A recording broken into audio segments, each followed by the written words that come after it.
Eh bien, bonjour à tous. D'abord, ça fait plaisir de vous voir ici. Pour moi, mon intervention ici, c'est peut-être refixer un certain nombre d'éléments. Bon, vous voyez quelques images sur Trouville-sur-Mer, mais Trouville-sur-Mer, pour nous, c'est aussi un partenaire historique. C'est aussi une référence nationale. C'est aussi une référence sur un certain nombre de thématiques, notamment l'accessibilité.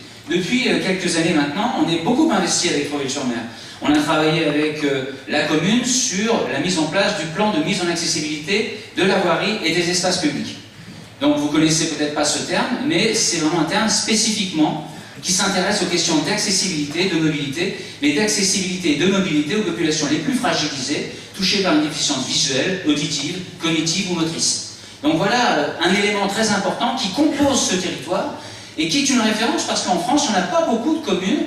Et pourtant, c'était obligatoire pour décembre 2009, donc c'est déjà passé depuis 5 ans, mais beaucoup de communes de France n'ont pas mis en place ce plan de mise en accessibilité de la voirie et des espaces publics. Et pourtant, c'est un élément extrêmement important qui peut être un outil stratégique de modification, finalement, des aménagements sur la commune de Trouville-sur-Mer. Cette initiative, elle vient de la commune, elle vient de l'université de Lille 1 et du laboratoire TVES. Et il faudra prendre en considération cet aspect.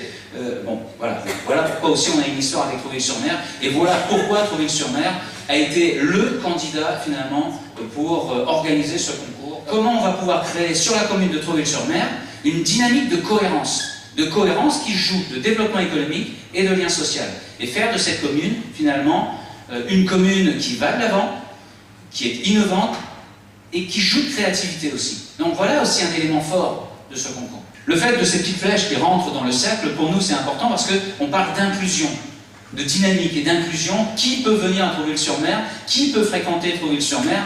Qui peut participer en tant que consommateur, en tant que touriste, en tant que jeune enfant qui a envie de participer, en tant que personne âgée qui a envie aussi de découvrir? Sur l'autre slide, on est sur quelque chose qui va bouger un peu et qui compose aussi tout l'objet du concours. En France, on est dans des villes plutôt type nord-européenne, avec une évolution, avec, vous voyez, finalement, la ville a beaucoup évolué, beaucoup changé. Avant, l'industrie était au centre, puis ensuite, elle a été mise à la périphérie, et faisant aussi beaucoup bouger les populations sur ce même territoire. Et ça, c'est important, c'est que Trouville-sur-Mer a aussi beaucoup évolué dans le temps. Et je vous invite à regarder le film qui a été superbement mis en phase, en place, qui a été conçu par Pierre Bailleul, qui est ici dans la salle, et qui a été donc le responsable communication ici au fond, et qui a réalisé ce film qui est à la fois magique, touchant, émouvant, et je pense qu'il va toucher les gens de la commune et les élus, parce que quand on regarde ce défilé dans la ville avec une architecture, une dynamique, et puis aussi une évolution dans le temps, et bien finalement on se dit quelle va être l'évolution pour demain. Il faut aussi se projeter à la fois avec les atouts de l'histoire et du passé, mais aussi se dire comment va-t-on faire une ville moderne, qui joue avec aussi cette modernité, mais tout en gardant les spécificités de la commune de Trouville-sur-Mer. Il y a des différents lieux, différentes formes, bien sûr, qui ont été tout à l'heure mis en évidence, différentes fonctions et usages. Il y a celui qui passe, celui qui vit, sur Trouville-sur-Mer, celui qui passe et qui ne fait que fréquenter quelques lieux, celui qui a envie finalement d'y passer toute sa vie parce que tout petit va à l'école, celui qui est pêcheur, celui qui est agriculteur et qui vit le territoire encore différemment, donc différents lieux, différentes formes, et parfois même les Trouvillais ne connaissent pas forcément totalement la richesse de la diversité de leur territoire. Comment va-t-on pouvoir faire découvrir finalement cette nature d'un territoire qui est toujours dans une dynamique? Ça aussi, c'est extrêmement important dans le cadre du concours. Des enjeux économiques, et bien évidemment, des enjeux économiques qui passent par des questions d'aménagement durable. Des aménagements que vous allez imaginer, que vous allez proposer dans votre originalité, liée à vos disciplines, liée à vos compétences, et liée au groupe que vous représentez dans des équipes qui jouent de cette multidisciplinarité et de multi-compétences. C'est ça tout l'intérêt de Up Trouville et d'un concours qui s'organise avec vous sur le terrain. Parce qu'un concours qui s'organise sans une vision réaliste du territoire, ce serait très probablement déjà un échec. Donc on a envie finalement qu'il y ait en phase votre regard, votre créativité, votre sensibilité et ce que vous allez pouvoir proposer dans le cadre de ce concours, déjà dans une première étape le 15 mai. des enjeux sociaux et culturels, des enjeux esthétiques, cadre de vie et marketing urbain. Il faut que cette ville, elle ne soit pas une ville comme les autres, qu'elle ne ressemble pas aux autres, parce qu'elle a déjà ses caractéristiques. Donc cette ville, elle doit garder son identité et en même temps savoir évoluer. Parce qu'entre, par exemple, Deauville et Trouville, il y a une différence qui est nette. Je vous invite d'ailleurs à circuler, pour ceux qui ne connaissent pas encore, sur le territoire de l'intercommunalité. Et voir que Trouville porte quelque chose qui est tout à fait personnel et qui touche finalement presque à l'épiderme. Donc allez découvrir cette différence que porte Trouville-sur-Mer pour la préserver et la rendre encore plus en adéquation avec ses espoirs, ses ambitions. Imaginez la ville de demain, bah, c'est votre ambition, c'est ce pourquoi vous êtes là.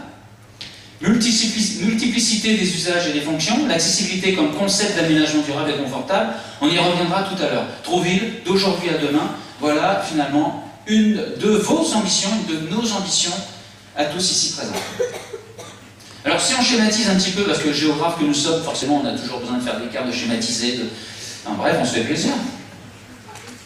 Eh bien, on a un bandeau littoral trouvillais, que vous avez superbement présenté tout à l'heure, mais là c'était avec des cartes tout à fait réalistes. Nous on schématise un petit peu pour redire voilà un peu ce que représente Trouville, un bandeau littoral trouvillais, un plateau haut trouvillais et une extension du bâti qui ne se concentre d'ailleurs pas uniquement là-dessus. C'est vraiment un schéma intéressant, mais qui ne met pas tout en évidence. On a Honfleur, Le Havre d'un côté, Deauville de l'autre, et un ensemble intercommunal tout à fait cohérent. Et puis on a Caen, bien sûr, à proximité, 50 minutes, et la dimension parisienne, parce qu'ici vivent aussi, en maison secondaire, et puis des fois complètement à temps complet, des Parisiens. Des Parisiens, où nous avons beaucoup d'équipes ici présentes, dans la salle aussi, mais des représentants un petit peu de toute la France, et une dynamique internationale. Voilà un peu aussi comment se compose ce territoire qui bouge, avec une voie qui concentre l'activité, qui concentre les regards, qui concentre les mobilités aussi. Et d'ailleurs, cette concentration de mobilité pose problème. D'une commune qui passe de 5 000 à 50 000 habitants, vous imaginez ce que ça peut être? On est dans une commune actuellement qui vit avec ses 5 000 habitants, quelques touristes se baladent, c'est très agréable, c'est très fluide. C'est dans une mobilité optimisée, c'est ce que vous allez pouvoir découvrir un petit peu cet après-midi, demain après-midi avec des ateliers, on va pouvoir concentrer nos avis, les échanger et jouer de dynamique là encore. Mais 50 000 personnes qui circulent sur ce pourtour, qui circulent sur ce bandeau littoral, c'est autre chose. Comment va-t-on pouvoir jouer? D'ailleurs, on était parti d'une idée un peu folle, qui est devenue une idée réaliste, parce que toutes les idées folles deviennent des idées réalistes plus tard. C'est souvent un lieu commun. Mais comment va-t-on pouvoir jouer entre le bas, le haut de Trouville, et finalement les côtés de Trouville aussi? Comment on va pouvoir organiser les mobilités quand tout d'un coup, on a 50 000 personnes qui déferlent? Comment on va pouvoir répondre et continuer à répondre aux attentes des commerçants? Comment on va pouvoir répondre aux attentes aussi des gens qui vivent Trouville, et qui tout d'un coup se sentent peut-être un petit peu envahis. Et en même temps, ils sont contents, évidemment. Comment on va pouvoir garder l'identité des gens qui sont des marailleurs, sont des pêcheurs? Vous voyez? Et finalement, on avait déjà lancé une petite idée, je vous la livre, peut-être que vous l'avez déjà vue, mais au départ, quand on est arrivé ici, avec les équipes, j'ai dit, tiens, pourquoi pas un funiculaire? Un funiculaire, un truc de fou. C'est funiculaire ici, c'est un truc de dingue, mais finalement, pourquoi pas? Et finalement, cette idée un peu folle a fait son chemin. Et quand des idées font leur chemin, du funiculaire, on passe à d'autres idées. On joue de transport collectif, on se dit, tiens, les mobilités pourraient s'organiser aussi en haut. Et pourquoi on n'exploiterait pas le haut en faisant une architecture avec des points de vue, avec des... voilà. Des idées ont commencé à naître avec notre arrivée, et puis il y avait déjà eu beaucoup d'idées, parce que les gens qui vivent Trouville, les élus qui représentent les intérêts de la commune de Trouville-sur-Mer, eux aussi ont des idées, ils ne nous ont pas attendus. Bien sûr, ce sont des gens qui vivent le territoire, qui le connaissent bien, alors attention à ne pas être en décalage aussi avec cette dimension de gens qui vivent le territoire. C'est pour ça que vous êtes présents aujourd'hui aussi, et que peut-être, pour certains d'entre vous, vous continuerez à être présents sur Trouville-sur-Mer, pour être en adéquation avec cette demande et cette vie qui s'organise sur le territoire. Affirmer une cohérence territoriale, économique et sociale. Une commune incontournable, une image, un concept et des aménagements performants. C'est un petit peu ce qu'on attend de vous aussi à travers ce concours. Des aménagements performants. Tous les candidats, les 520 candidats qui sont venus, les 168 équipes seront valorisées. Vous pouvez compter sur nous. On a déjà des idées pour que tous les candidats soient valorisés, à travers un ouvrage, à travers des supports, à travers des vidéos, à travers finalement tout ce qui va peupler notre imagination. Et un autre point qui est extrêmement important et auquel on tient particulièrement, parce que ça fait partie de notre spécialité, comment vous allez intégrer dans vos projets cette notion d'accessibilité. Pas forcément en stigmatisant, en disant on va faire des jeux très spécifiques, spécialement pour les personnes qui sont touchées par une déficience visuelle, ou auditive, ou cognitive, ou motrice. Non, on veut faire de l'urbanisme confortable, de l'urbanisme pour tout le monde, et qui joue aussi l'accessibilité comme une richesse d'aménagement, une richesse architecturale qui n'est pas stigmatisante, mais qui porte finalement notre capacité à vivre ensemble, notre capacité à accepter la différence de l'autre comme une richesse et non comme un handicap. Donc il y a une loi, la loi du 11 février relative à l'égalité des droits et des chances, la participation et la citoyenneté des personnes touchées par une déficience. Ça exprime la nécessité de pouvoir concevoir des espaces publics accessibles, instaure le principe de l'accessibilité à tout pour tous, ça probablement vous connaissez déjà ces notions-là, et des enjeux de société en matière d'aménagement durable. Bien sûr, il y a une question de démographie. La population vieillit, ça touche trouver légalement, mais finalement c'est une richesse considérable. Parce que s'intéresser à la question de la déficience visuelle, la déficience motrice, la déficience auditive, ou la déficience cognitive, prenons celle-là déjà, la connaissance. Cognitive, ça veut dire la connaissance. Ben, si jamais je vous lâche en Chine, dans une ville, Shanghai par exemple, et que vous ne maîtrisez pas la langue chinoise, la signalétique par exemple va vous poser un problème. Vous êtes donc déjà, vous, et dans beaucoup de cas de figure, même sur les territoires français, face à une question de handicap. Vous n'êtes pas déficient, mais pourtant vous êtes bien handicapé, parce que vous n'avez pas la connaissance, la compréhension du territoire sur lequel vous circulez. Donc il va falloir porter ça aussi. Comment va-t-on pouvoir porter à connaissance de tout le monde, finalement, ce qui se passe sur Trouville-sur-Mer? Comment s'orienter? Comment se mobiliser? Comment savoir?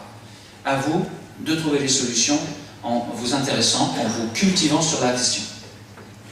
Un besoin croissant de mobilité, d'utilisation des services publics et privés, d'accessibilité aux infrastructures, aux informations, à la citoyenneté. Voilà un cheminement logique vers des enjeux économiques, bien sûr, et de justice spatiale. Parce que la justice spatiale, finalement, elle touche le jeune enfant qui vient de naître, comme la personne âgée qui est en fin de vie. Mais bien sûr, toute la population au milieu de tout ça. Un concept qu'on a mis en place qui s'appelle la CHE, la conception humano-évolutive. Un truc qu'on vient juste... Alors bien sûr, vous vous dites, bon, encore un chercheur qui s'est fait plaisir. Oui, c'est vrai. On s'est fait plaisir un petit peu sur la question, mais parce qu'on est là pour ça. On est chercheurs à l'université, des chercheurs opérationnels, comme vous allez pouvoir constater, comme vous pouvez le constater déjà. On s'intéresse beaucoup à ce qui va être fait opérationnel, on observe ce qui est fait, on se dit, tiens, est-ce qu'on a loupé quelque chose, est-ce qu'on peut améliorer? Parce que nous sommes urbanistes, géographes, aménageurs.